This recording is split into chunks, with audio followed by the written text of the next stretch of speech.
यीशु तुम्हें जीवन में शांति देता है, फिर तुम क्यों जीवन में अशांत रहते हो। यीशु तुम्हें जीवन में शांति देता है, फिर तुम क्यों जीवन में अशांत रहते हो।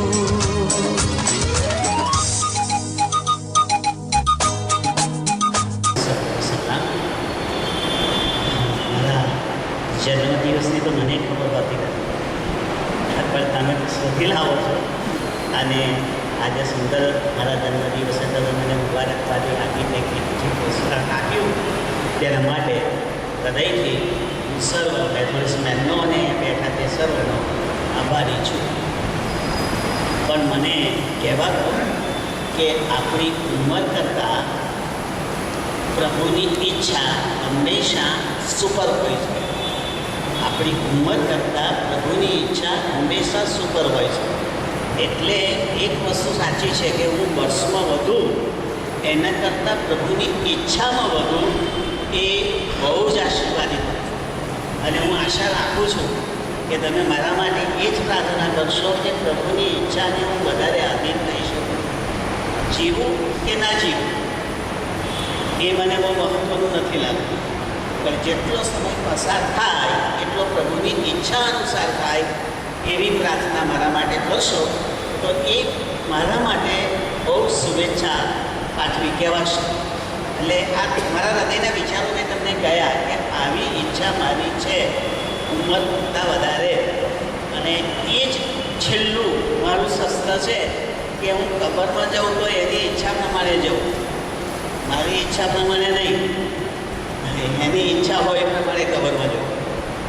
પ્રકટીકરણનો સાર એ જ છે કે મંડળી ગમે તેવી પરિસ્થિતિમાંથી પસાર થાય તો પણ પ્રભુની ઈચ્છા પ્રમાણે સ્વર્ગમાં જાય. પ્રભુની ઈચ્છા મંડળી માટે સ્વર્ગની છે, સારા જીવનની નહીં. પૃથ્વી પર તમે કેટલું સારું જીવન જીવો છો એ પ્રભુની ઈચ્છા નથી, પણ તમે બધા બચી જાઓ, કોઈનો નાશ ના થાય, બધા તરણ પામે, બધા સ્વર્ગમાં જાય એવી પ્રભુની ઈચ્છા છે. હવે સવાલ એ આવ્યો કે જે સ્વર્ગમાં જવાના છે એનો પૃથ્વી પરનું જીવન સારું જ હોય, કારણ કે એને પૃથ્વી પરનું સાંસારિક જીવનમાં રસ ના હોય, એને સ્વર્ગીય જીવનની અનુભૂતિ થઈ હોય. એટલે એનું બોલવું, ચાલવું, બેસવું, વર્તવું બધું ઉપરની દૃષ્ટિવાળું હોય. એટલે સામાન્ય રીતે એનું જીવન ધાર્મિક જ હોય, સારું જ હોય, અને ભૂલ પડે તો માફી માગનારું હોય. એ દ્રષ્ટિ સિવાય હું સારું જીવવા જાઉં અને કદાચ જીવું તો અભિમાની બની જાઉં. જીવું તો કે ભાઈ મારા જેવું કોઈ જીવતું નથી, હું સાચો ખ્રિસ્તી છું, મારાથી બધા ઉતરતા છે. અથવા તો જ્યારે મને કોઈ મળે ત્યારે મારી નજરમાં એમ જ થાય કે આનામાં કઈ ખામી છે, આનામાં કયો દોષ છે, એ દોષ દ્રષ્ટિ મને મળે. એટલે મારો પ્રકટીકરણનો વિષય એ છે કે આપણે સ્વર્ગમણી ચિત્ત રાખીએ. એ પ્રકટીકરણનો મેન આશય છે. મંડળીને દુઃખમાંથી પસાર કેમ પ્રભુ કરે છે? કારણ કે મંડળી દુઃખમાં તવાઈને પ્રભુને શોધે, પ્રભુને હાથ મારે, પ્રભુ તરફ પોતાની નજર રાખે, જગત તરફથી હટી જાય. માટે દુઃખની કસોટીમાંથી પ્રભુ પસાર થવાનું કહે છે. હવે મેં તમને વચન આપ્યું હતું કે 12મા અધ્યાયથી બહુ અગત્યનું શિક્ષણ શરૂ થાય છે, કારણ કે હવે પ્રભુ સંસારની વાત પડી મૂકે છે અને મંડળીની વાત આપણી આગળ લઈને આવે છે. એટલે કે એના લોકોની વાત, વિશ્વાસી લોકોની વાત એ 12મા અધ્યાયથી પ્રભુ આપણી આગળ ખુલ્લી કરીને બતાવશે. એટલે મેં તમને ગઈ વખતે કહેલું કે મહેરબાની કરીને 12મા અધ્યાયથી ચૂકશો નહીં. ભલે ગમે તે થાય પણ ચૂકશો નહીં, બહુ અગત્યનું છે. સારું, હવે આપણે શરૂ કરીએ. 12મો અધ્યાય કાઢો. એની પહેલી કલમ વાંચો.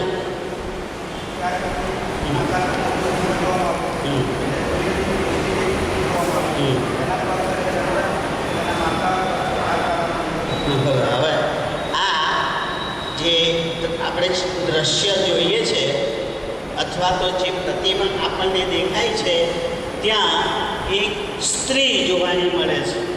જો અંદર લખ્યું છે એક સ્ત્રી, અને એના માથા ઉપર ઘૂંઘટ હતો અને એના પગ નીચે ચંદ્ર હતો. જો હું નથી બોલતો, તમે મહેરબાની કરીને જુઓ. હું બોલું એને જો. પછી આકાશમાં મેં મોટું ચિહ્ન જોવામાં આવ્યું, એટલે સૂર્યથી બેષ્ટિત એક સ્ત્રી જોવામાં આવી. તેના પગ નીચે ચંદ્ર અને આ તારાનો ઘૂંઘટ હતો. આટલું કહ્યું. ભલે સમય જાય પણ બરોબર સમજવાની કોશિશ કરજો. એ સ્ત્રી શાનાથી બેષ્ટિત હતી? જો અંદર શું લખ્યું છે? શાનાથી બેષ્ટિત હતી? સૂર્યના કિરણોથી, તેજથી.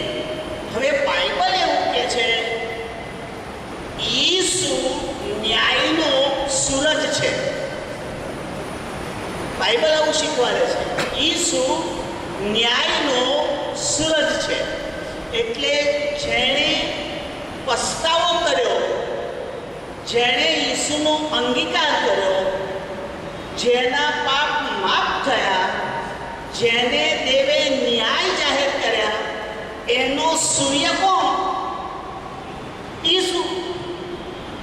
એટલે હું જે તમને કહેવા માંગુ છું કે આ છે એ સ્ત્રી જે બતાવી છે એ વિશ્વાસ કરનારાઓ ઉપર ઈસુનો પ્રકાશ હંમેશા રહે છે.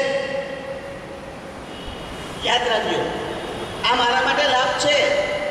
હું વિશ્વાસ જો કરું છું તો મારા પાપની માફી મળે છે એટલું નહીં, પણ સૂર્યનો પ્રકાશ એટલે ઈસુનું અજવાળું એ મને ઘેરી લે છે.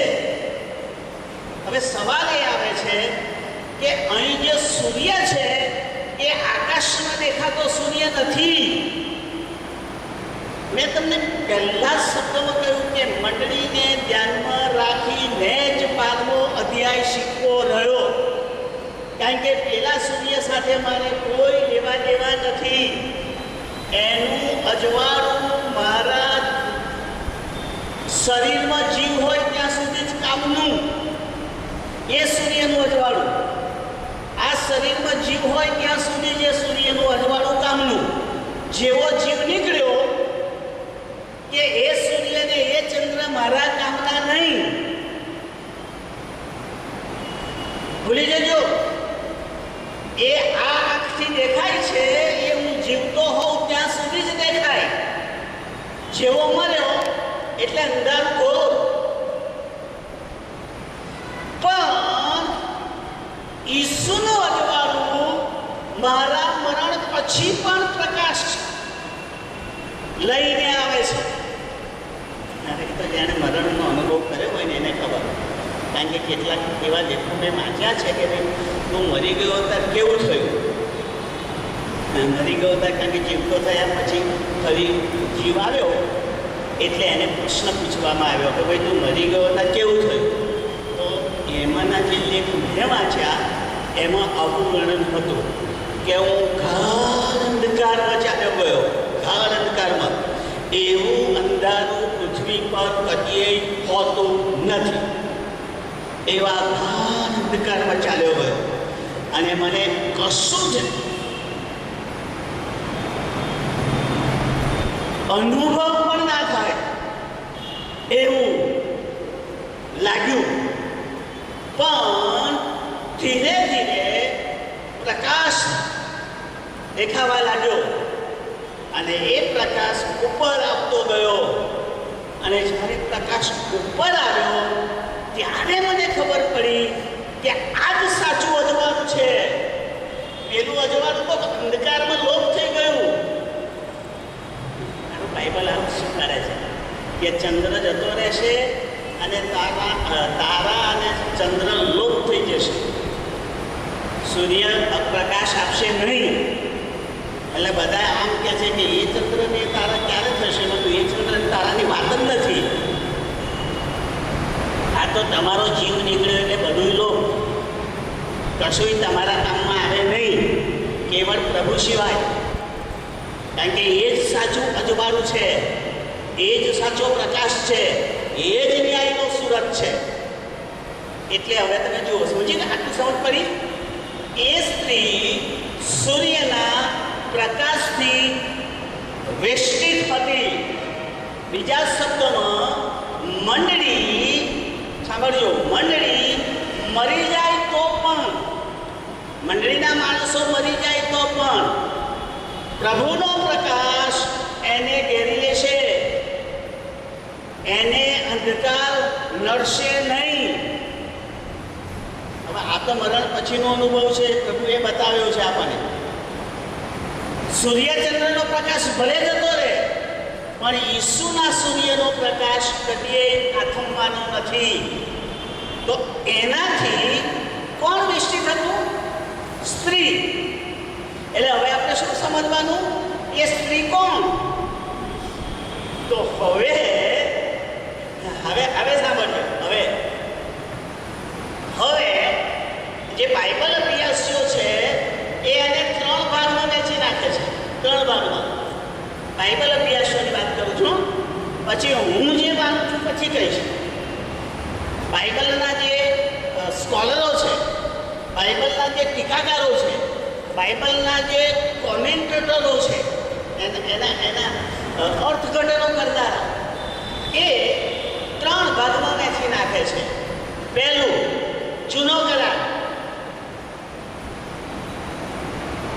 અને જૂના કરારમાં સ્ત્રી એટલે યહૂદી પ્રજા. સાંભળજો, હું તમને અંદર બાઇબલમાંથી શોધીને બતાવીશ. હું કશું બહારનું બોલીશ નહીં. આ એટલા માટે લખું છું કારણ કે મેં વાંચ્યું છે એટલે લખું છું. પણ હવે હું બાઇબલ બતાવીશ તો સમજજો. જૂના કરારમાં જે પ્રજા બાઇબલમાં છે એને ઇઝરાયેલીઓ કહેવામાં આવે, યહૂદી લોકો, બીજી નહીં. યાકૂબના 12 દીકરામાંથી પેદા થયેલી જાતિ, એટલા જ ઇઝરાયેલી.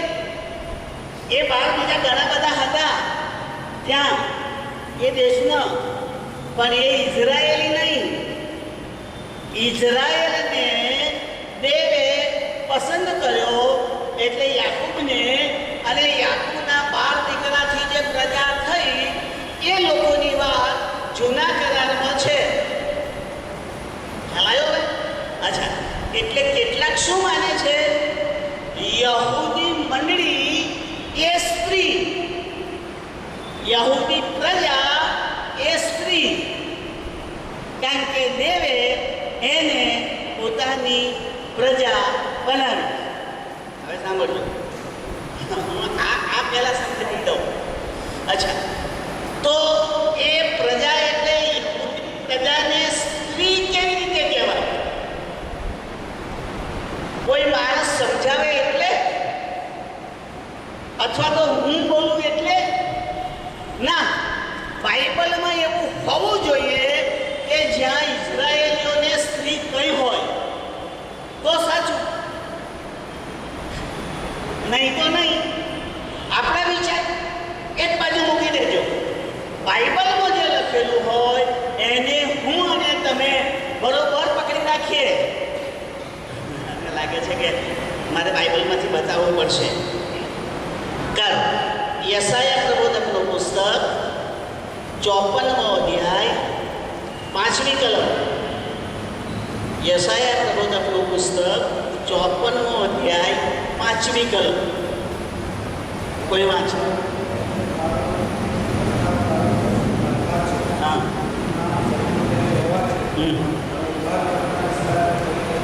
હા. અચ્છા, તો યહોવા ઇઝરાયેલનો ભરથાર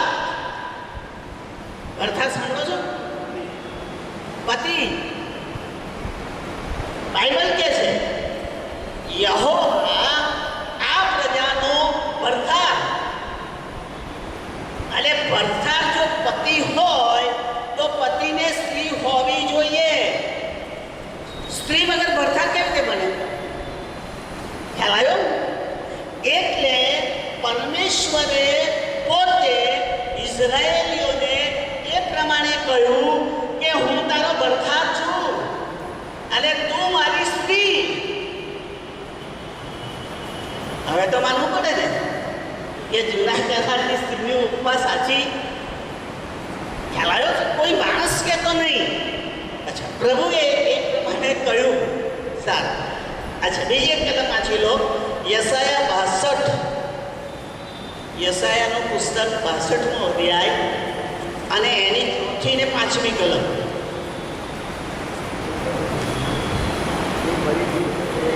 હા હા, બરોબર.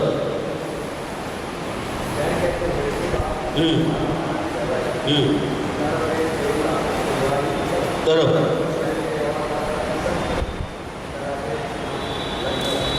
જો બે વસ્તુ આવી. વિવાહિત,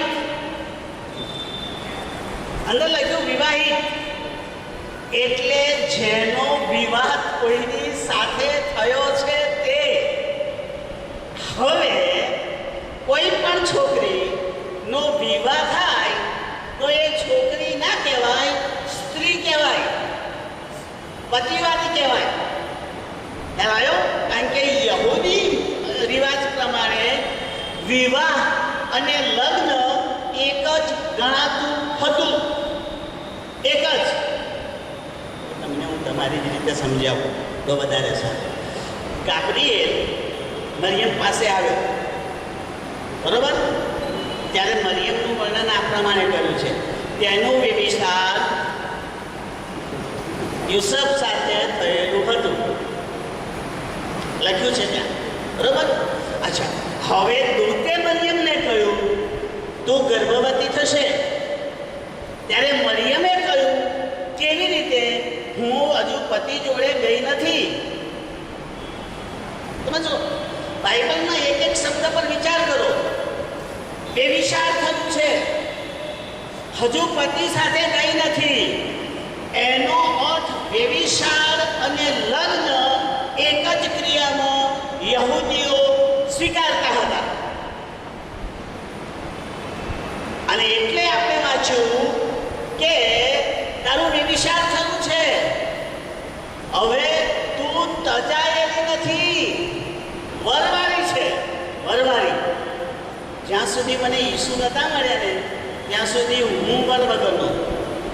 પણ જેવા ઈસુ મને મળી ગયા કે હવે હું તજાયેલો નહીં, અનાથ નહીં, પણ ધણી બન્યો છે એવી સ્ત્રી જેવો હું. એટલે પહેલી સમજ જે મંડળીના આગેવાનો કરે છે, યહૂદી પ્રજા આ સ્ત્રી હોવી જોઈએ. સારું, હવે યાદ રાખજો. હવે હું ક્યાં એને ના પાડું છું? કારણ કે ત્યાર પછી જે આવે છે એ જુઓ, વાંચો. ત્યાર પછી શું આવે છે? તેના પગ તળે ચંદ્ર અને માથા પર 12 તારાનો મુંગટ હતો. હવે યહૂદી કોમ એ એના 12 પૂર્વજોમાંથી બની. આમાં તો કોઈ ભેદ છે જ નહીં.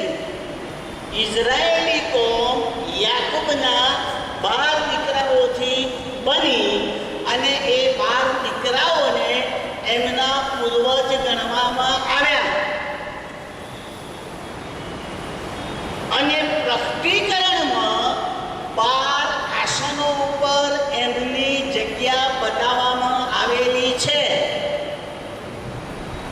પેલા 24માં 12. તો એનો અર્થ એ થયો કે એ 12 એમના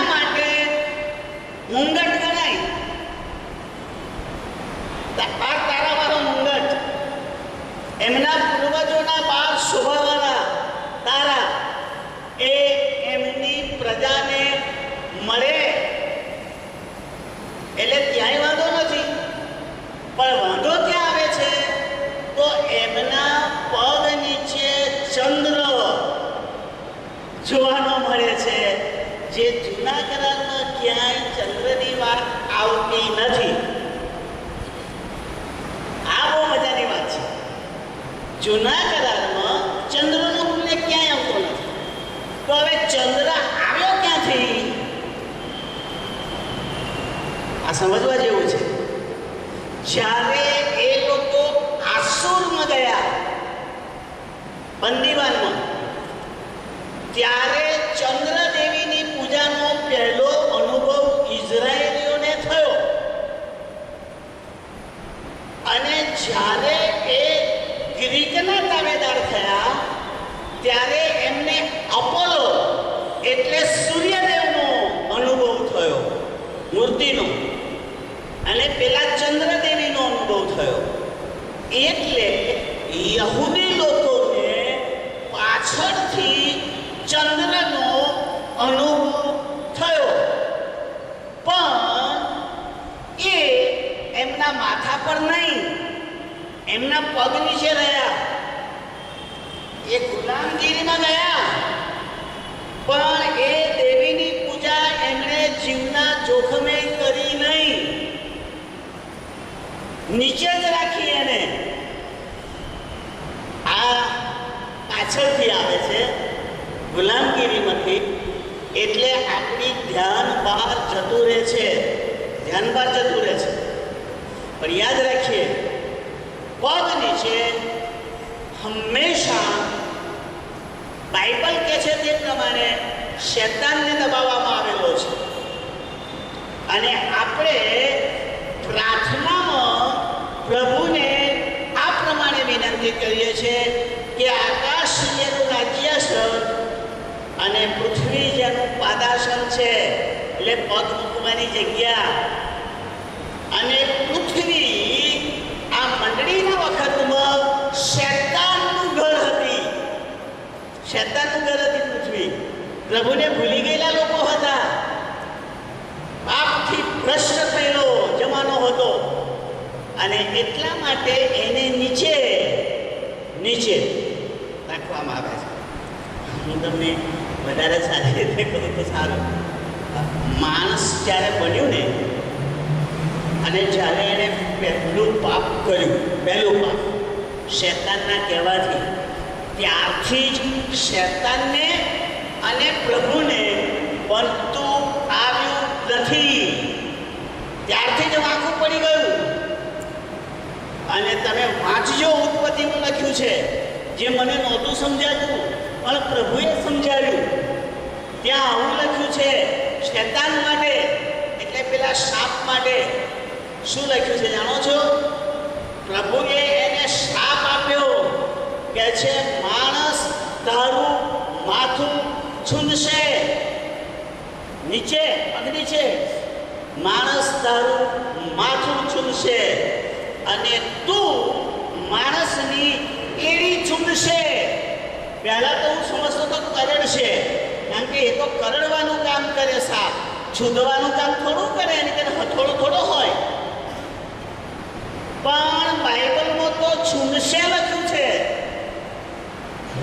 એટલે મને એમ કહ્યું કે પ્રભુ આ કેવું, આ ભાષામાં કંઈ દોષ લાગે છે. આ છૂંદશે ના લખવું જોઈએ, કરડશે લખવું જોઈએ. પણ પ્રભુએ કહ્યું કે ના, એ માણસના સંતાનની એડી અવશ્ય છૂંદવાનો છે. ક્યારે ખબર પડી જાણો છો? ઈસુને વધસ્તંભ પર જ્યારે ચડ્યા અને પગમાં ખીલા માર્યા, ત્યારે હથોડા પગની પાણીએ વાગ્યા. એમને એમ ખીલા નતા ઠોકાયા, એમની પાણી પર હથોડા પડ્યા. અને બાઇબલ કહે છે કે શૈતાન ઈસુની પાણીને છૂંદે છે, અને ઈસુ એ માનવ સંતાન બનેલા હતા. માણસ એક વચનમાં વપરાયું છે, માણસ તારું માથું છૂંદશે અને તું એની એડી છૂંદશે. ઈસુમાં શૈતાનને પગ નીચે દબાવી દેવામાં આવ્યો, સર્વકાળના માટે હરાવી દેવામાં આવ્યો. પણ એ પહેલા એણે ઈસુને ખિલ્લા મારીને નુકસાન પહોંચાડ્યું? હવે એ તો તમે જાણો, કારણ કે એમને એમ ખીલા વાગે એ હું માનતો નથી. એ નાની નાની હથોડીઓ નહીં હોય કે ટપ ટપ ટપ ટપ મારે, તો ઘણાને મારવાના મોટા હથોડા હશે. એક મારતા જ ખીલ્લો બેસી જાય. અને ખીલ્લો મારવામાં આવ્યો એ ભાગ તમે બરોબર વિચારજો, એડી આગળ જ હોય કારણ કે તો જ માણસ પકડાય. બાકી ઉપર ખીલ્લો મારે તો ફાટી જાય, પગ ફાટી જાય, પકડાના રે. એટલે પકડવા માટે એડી વાળી જગ્યાએ જ ખીલ્લો ઠોકે. અને એ ઠોકનારા પૂછજો. હું તો તમને ખાલી વિચાર આપું.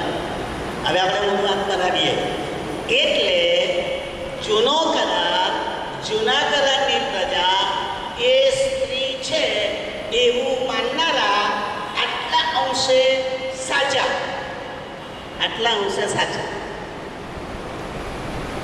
સાંભળજો બરાબર. પણ એમના જમાનામાં ઈસુ નથી, એમના જમાનામાં યહોવા છે.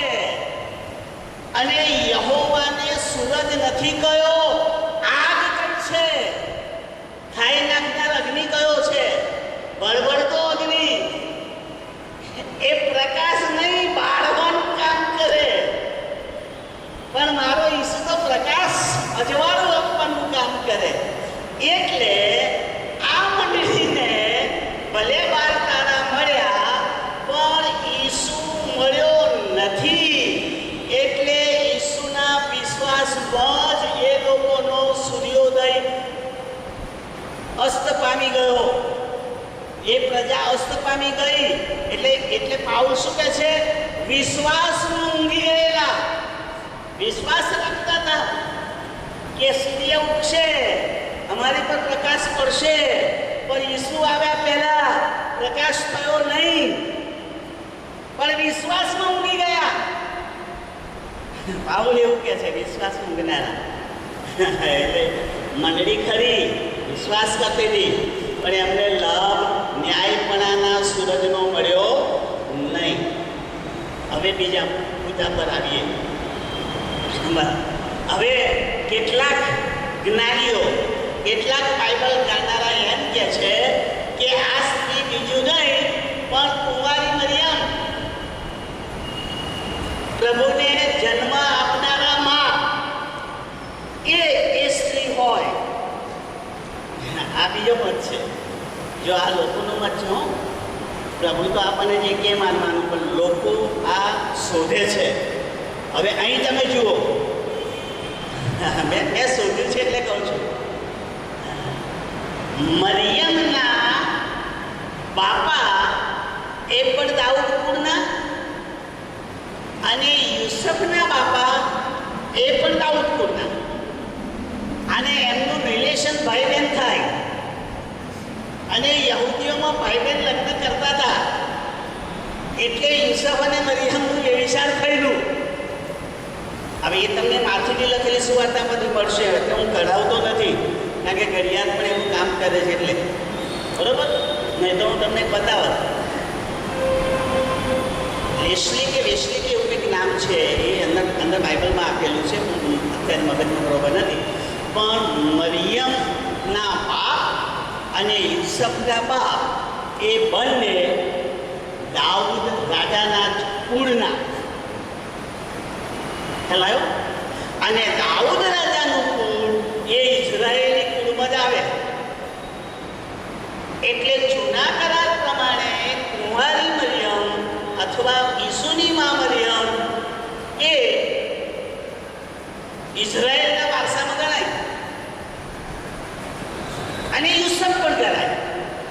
અને એને સ્ત્રી એટલા માટે કહેવામાં આવી છે કારણ કે એનું વ્યભિચાર તો ઉઘાડું યુસુફ સાથે થયું. ઉઘાડું, બાઇબલ કહે છે ઉઘાડું. એ પોતે કબૂલ કરે છે મારું વ્યભિચાર થયેલું છે. એટલે કેટલાક વિદ્વાનો એવું માને છે કે એ હોઈ શકે. અને 12 કુળની હોવાથી 12 મુંગટ તો ખરા જ. શેતાન હાર્યો આના જમાનામાં, એટલે ચંદ્ર નીચે પણ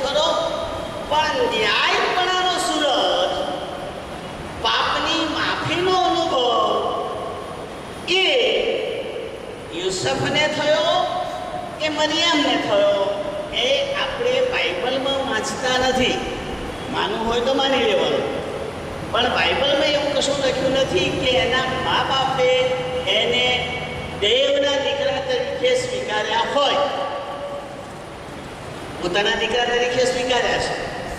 જો હું તમને 100% કહેવા માગું છું કે મરિયમને બરોબર ખબર હતી કે આ મારો દીકરો નથી પણ દેવનો દીકરો છે.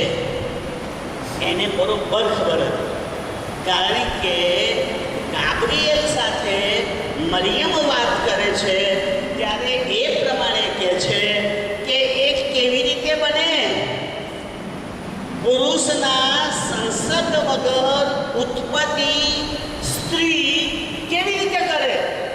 ત્યારે બાઇબલમાં લખ્યું છે કે દૂતે એવું કહ્યું, પ્રભુનો પવિત્ર આત્મા તારા પર આવશે અને આચ્છાદન કરશે અને તને ગર્ભ રહેશે.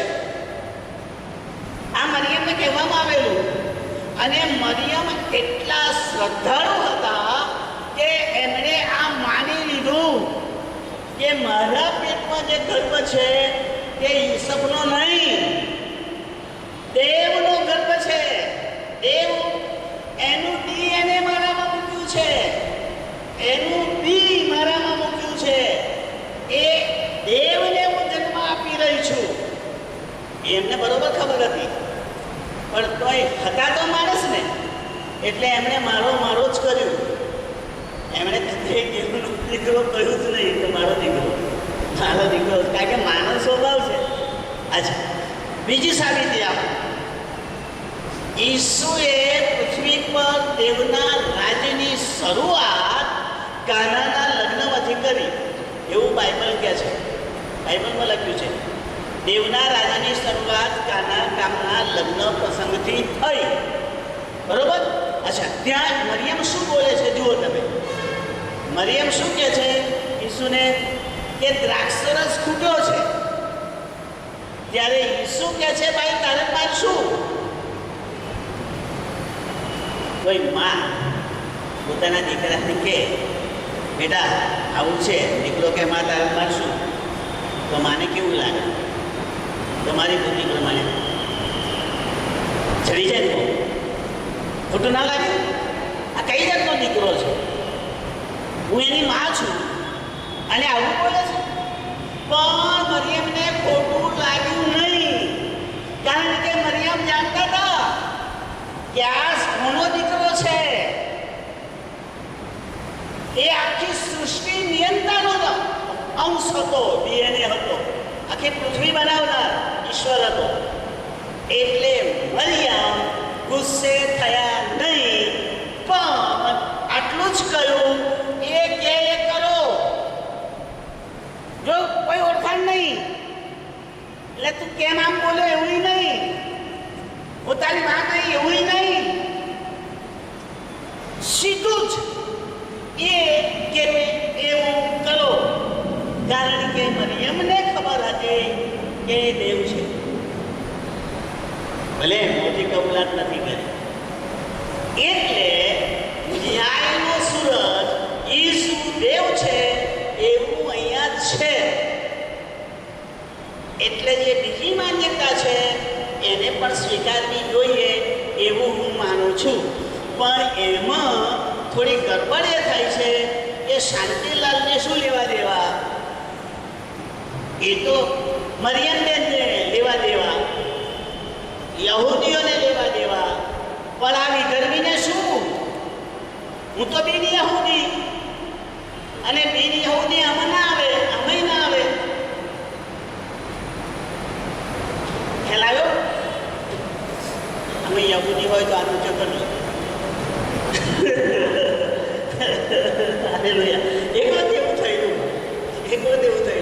હું બાઇબલ શીખવા ગયો ને, એટલે મગનલાલ મહેપાન સાહેબ, મગનલાલ મહેપાન બીજા હતા, એમણે કહ્યું આપણે ઇઝરાયેલ. એટલે મેં કહ્યું મગનભાઈ તમે હશો પણ હું તો શુદ્ધ ઇન્ડિયન, હું ઇઝરાયેલી નહીં. મને કહે છે બાઇબલ કે છે. મેં કહું બાઇબલ ભલે કહેતું પણ મારું લોહી તો ભારતનું. હું બાર કૂતરાના લોહીવાળો નથી. તો કહે છે બાઇબલ ખોટું. મેં કહ્યું બાઇબલ સાચું, પણ તમે કહો છો એ ખોટું. એટલે મગજભાઈ કહે છે તમે સમજાવો. હા, અહીંથી ઊભું નહીં થવાનું. મને સમજ ના પડે ત્યાં સુધી તમારું ઊભું થવાનું નહીં. એટલે મેં મગનભાઈને કહ્યું, મેં કહ્યું મગનભાઈ, આપણે બધા વિદેશીમાંથી ખ્રિસ્તી થયા, યહૂદીઓમાંથી નહીં. પણ બાઇબલ આપણને યહૂદી હોવાનો અધિકાર આપે. કેવી રીતે? તો કે છે ઈસરાયેલી, ઇબ્રાહિમના દીકરાનો અધિકાર, ઇબ્રાહિમના વારસાનો અધિકાર ઈસુના લોહી દ્વારા મને મળ્યો.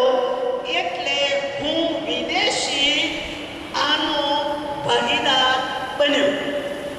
એટલે હું ઇઝરાયેલી નહીં, પણ ઈસુમાં ઇઝરાયેલનો વારસો તો મેળવીશ. મગનભાઈ કહે છે પણ એ કેવી રીતે બને?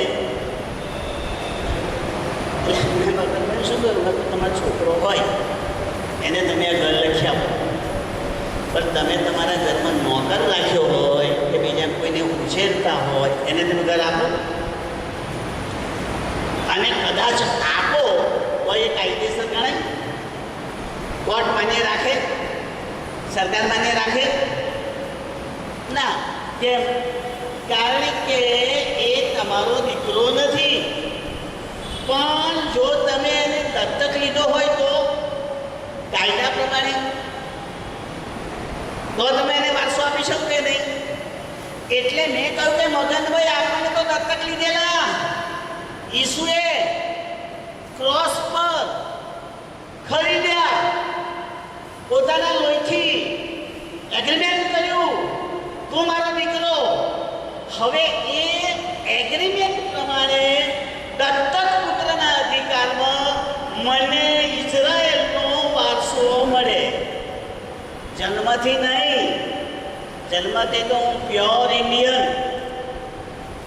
ટીપુ ઇઝરાયેલનું મારા નહીં. તમારા હોય તો પ્રેઝન્ટ હોય. હું તો મારી વાત કરું છું, મારામાં નહીં. પણ બાઇબલ મને એ વારસામાં દત્તકપણાના અધિકારમાં આપે છે એ ઈસુના કારણે. તો સાંભળો, જૂના કરારની પ્રજા એટલે ઇઝરાયેલી પ્રજાને સ્ત્રીમાં પણ ગણી, મરિયમને પણ એ સ્ત્રી તરીકે ગણી. હવે આગળ આવશે એટલે હું આટલી બધી માથાકૂટ કરું છું. આગળ આને વધારે ઊંડાણથી આવવાનું છે અને એને સમજવા માટે હું આ માથાકૂટ કરું છું. હવે ત્રીજું એટલે વિદેશી મંડળી, વિદેશી વિશ્વાસી જે ઇઝરાયેલના નથી, યહૂદી કુળના નથી, પણ ઈસુ પર વિશ્વાસ કર્યો અને એ મંડળીમાં આવ્યા એ સ્ત્રી. હવે તમે જોજો, બિલકુલ સાચું. આ વિદેશી ખ્રિસ્તી થયા પછી એના માથા પર પણ 12 તારાનો મુંગટ હોવો જોઈએ, નહીં તો એનો નંબર લાગે નહીં. કારણ કે અંદર લખ્યું છે એના માથા પર 12 તારાનો મુંગટ એવું લખ્યું છે ને, તો અહીં હોવો જોઈએ, અહીં હોવો જોઈએ. તો બાઇબલ આપણને વિદેશીઓને ઈસુ પાસે લાવવા માટે એમના 12 શિષ્યોનો ઉપયોગ કર્યો. મંડળીને વિસ્તારવા માટે ઈસુના 12 શિષ્યો કામે વળ્યા, શહીદ થઈ ગયા. અને એમનું સ્થાન પણ પ્રગટીકરણમાં બીજી બાજુના 12 આસન ઉપર છે. એટલે મારું તો હું એમને તો મારા પ્રકાશના સિતારા માનું કે નહીં? પેલા પૂર્વજો સાથે મારે લેવા દેવા નહીં, પણ ઈસુની વાર્તા મારી પાસે આવી, એમાં ઈસુના 12 ચેલાઓમાંથી કોઈકનો ભક્તો હશે ને કે એમને માની થોડો યાદ આવ્યો. હું તમને ગેરંટી આપીને કહું છું, ભારતમાં ઈસુનો શિષ્ય થોમા આવેલો એવું ઇતિહાસ કે છે. થોમા આવેલો અને એને ભલો મારીને મારી નાખ્યો, પણ એને ઈસુની વાત દક્ષિણ ભારતમાં કહી અને ત્યાં ખ્રિસ્તી મંડળીનું અસ્તિત્વ ઊભું થયેલું. પણ દુઃખ એ વાતનું હતું કે જે ખ્રિસ્તીઓ એ વખતે થોમાના કારણે બન્યા એ બધા સવર્ણો હતા, ઉચ્ચ જ્ઞાતિના હતા, લોર્ડ કુટુંબના હતા, રાજનવીરાઓ હતા. એટલે એમણે ઈસુની સુવાર્તા મારા જેવા સામાન્ય માણસ પાસે જવા ના દીધી. નહીં તો હું 95 સાલનો ખ્રિસ્તી થઈ જાત, 2000 વર્ષ પહેલાનો. પણ ના થઈ શક્યો. એમણે ઈસુને એમની મંડળીમાં બાંધી દીધા, કોઈને મંડળીમાં બેસવા દીધા જ નહીં. આ અમારો ઈસુ, તમારો નહીં. તમે આવો તો અમારી વેલ્યુ શું? ડાઉન થઈ જાય અમારી વેલ્યુ. એટલે ભારતમાં ઈસુના વખતના શિષ્યનું કામ અટક્યું. પણ પાઉલ યુરોપમાં ગયો અને યુરોપમાં ઈસુની વાત ફેલાઈ. ત્યાં જાતિભેદ નહોતો. એટલે જે મિશનરીઓ ત્યાંથી આવ્યા, એટલે ધોળી ચામડી વાળા, એ જાતિભેદ વગર આવ્યા અને એમણે આપણને એટલે આપણા પૂર્વજોને ઈસુની વાત કહી. વિલિયમ કેરીથી શરૂ કરીને તમે ઇતિહાસ વાંચજો. એમણે ઈસુની વાત કહી અને જેટલાએ ઈસુની વાતનો સ્વીકાર કર્યો એટલા આમાં આવ્યા. આ સ્ત્રીમાં આવ્યા. આ સ્ત્રીના માથે પ્રકાશિત તારાઓ એ ઈસુના આ શિષ્યો ગણાય. અને એ મંડળીએ અન્ય ધર્મ ત્યાગ કરીને એટલું બધું દુઃખ સહન કર્યું કે એમને તકલીફોનો પાર ન રહ્યો.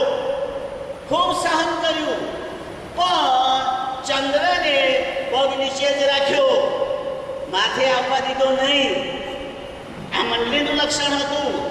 પહેલી ને બીજી સદીની જે સતાવણી થઈ છે એમાં તમારા મારા કલ્પના બહારની સતાવણી થઈ છે. મને લાગે છે કે જો અત્યારે થાય તો અઘરું પડી જાય. તો હવે સાંભળો, ખ્યાલ આવ્યો કહું છું તે સ્ત્રી સૂર્યના પ્રકાશથી વેષ્ટિત હતી અને એના પગ નીચે ચંદ્ર હતો.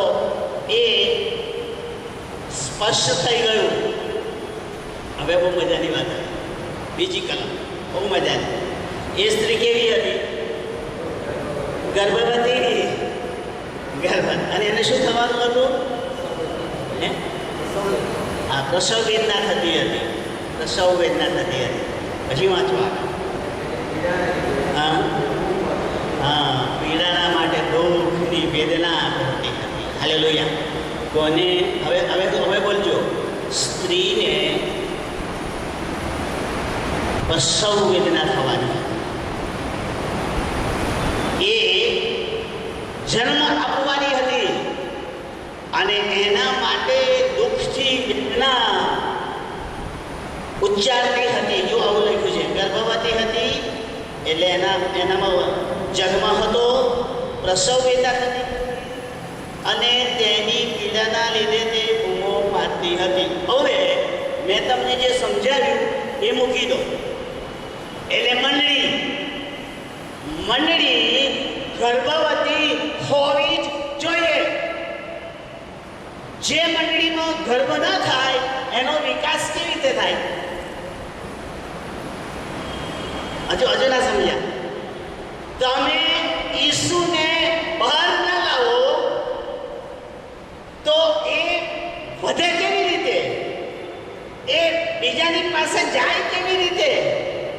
તો સુવાર્તા પ્રચાર એ એની પીડા હતી. સુવાર્તા પ્રચારમાં એને ખૂબ સહન કરવું પડ્યું, અતિશય મુશ્કેલીઓનો સામનો કરવો પડ્યો, પણ એમાં ઈસુ હતા એ બહાર લાવ્યા જ. મંડળી ઈસુને જ્યાં સુધી બહાર નહીં લાવે ત્યાં સુધી મંડળી વિકાસ પામી શકશે નહીં. હવે પેલી સ્ત્રી મૂકી છે એટલે કહું છું, મંડળી મૂકી છે એટલે કહું છું. ઈસુ એ મંડળીનો દીકરો છે. એ ઈસુ દીકરો બનીને મંડળીમાં આવ્યો છે, દેવના દીકરા તરીકે. અને બાઇબલ કહે છે જેને દીકરો છે એને જ દેવ છે. બાઇબલ આવું કહે છે, જેને દીકરો છે એને દેવ છે, અને જેને દીકરો નથી એને દેવય નથી. તો મંડળી દીકરો હોવો જોઈએ કે નહીં? ભાઈ ગેરજી વિચાર કરજો, તમને દીકરો છે કે નહીં? જો તમને દીકરો નથી તો તમે દેવ વગરના ગણાશો. બાઇબલ એવું કહે છે જેને દીકરો છે એને દેવ છે, બીજાને નહીં. એને પ્રચાર કરવા માટે, એને બહાર લાવવા માટે, એના વિકાસ માટે મંડળીએ પીડા સહન કરી. ઈસુના 12 શિષ્યોમાંથી એક કંઈ કુદરતી મરી નથી ગયો, યોહાન સિવાય. યોહાન જેનું પ્રકટીકરણ આપણે પડી રહ્યા છે એના સિવાય બાકીના બધા શહીદ થઈ ગયા. પીડા આપીને મારી નાખવામાં આવ્યા. સૌથી પહેલા યાકૂબને માર્યો તલવારથી. બાઇબલમાં કહે છે યાકૂબને સૌથી પહેલો માર્યો. પછી નંબર પિત્તરનો આવતો તો પિત્તરને પકડ્યો, પણ પ્રભુએ પિત્તરને કેદમાંથી છોડાવી અને નસાડી મૂક્યો બીજા સ્થળે.